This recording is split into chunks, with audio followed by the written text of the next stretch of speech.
Hi everyone, thanks for joining me today on the Poppystamps blog. Today I'm showcasing a few of the new stamps and die set from Poppystamps 2017 fall release. I chose a Halloween theme for my card for you today, and I will be using several of the new die sets, but you could use each of these by themselves. They're just great little sets. The first one I'm using is the Creepy Forest Collage. Then the Bat Ring makes a great moon, the Happy Halloween sign, and the Ghost Collage. So let's get started. I have an 8.5 by 5.5 inch card that I've scored down the middle to create my card base. I'm placing the Creepy Forest die on the right hand side of my card base front. You can just eyeball where you're going to position it, but you would like a little bit of room at the bottom for your Halloween sentiment. And then I'm just running it through my die cut machine. Once it's die cut, I'm going to leave the center portion of the die cut intact. This die has a lot of intricate detail, and when I add some blending onto my card front, I don't want to wrinkle some of the finer detail. So here I'm using black soot oxide inks, and I'm just creating kind of a spooky little misty looking background for my card front. So I will be speeding up this whole process because blending does take a little while, and here we go. As you can see, it makes it quite easy to sponge the details by leaving the center part in place.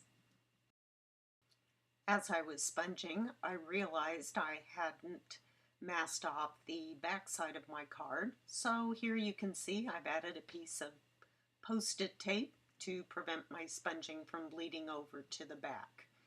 On the bottom, you can see a lighter area. I left that on purpose because I would like my Happy Halloween signs to stand out on my finished card. I decided to flick on some Perfect Pearls, which I made by adding the powder to a spray bottle and shaking it up.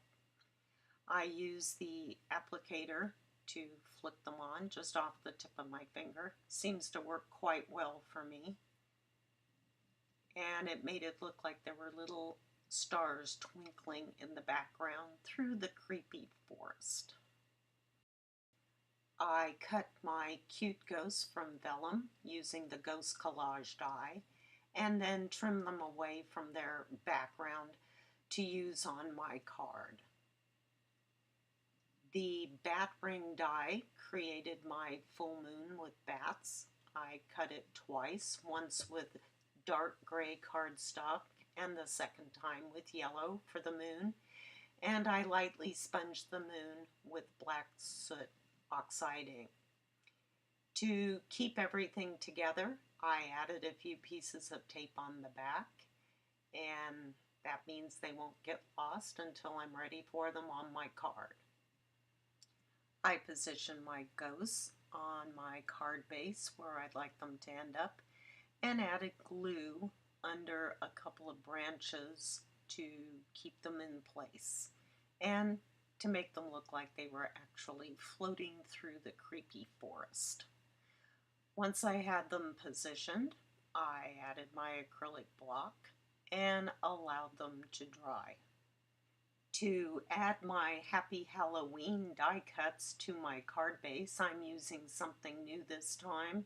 It's the Nuvo glue pen with the wide, thick tip, and I just scrunched a bunch of it onto my craft mat, picked one of my die cuts up with my tweezers, and just placed it on top of the glue. It was quite easy, and I think it's a good alternative to using the spray glue, which I normally use. Since these are fairly fine die cuts, I found this method to be much easier than the spray glue.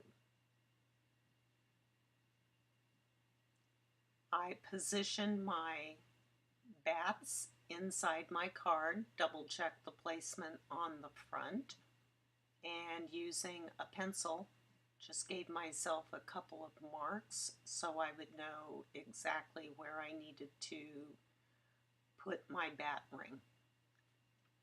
I added my liquid glue on the back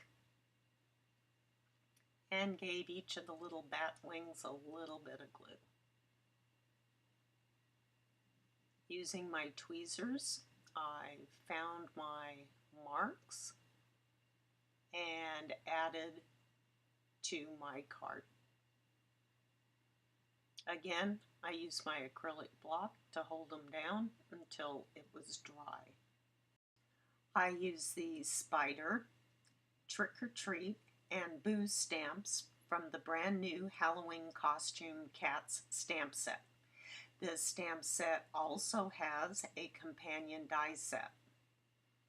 These cats are super cute, and I can see using several of them in some upcoming cards, especially the one on the left. That one reminds me of my little tuxedo cat, Ruger.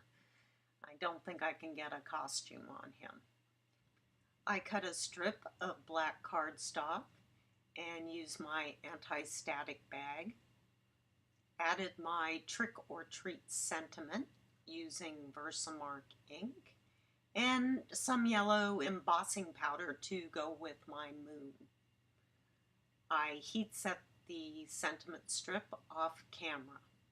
Once my card was done, I felt the background looked a little plain, so I added Boo through the trees.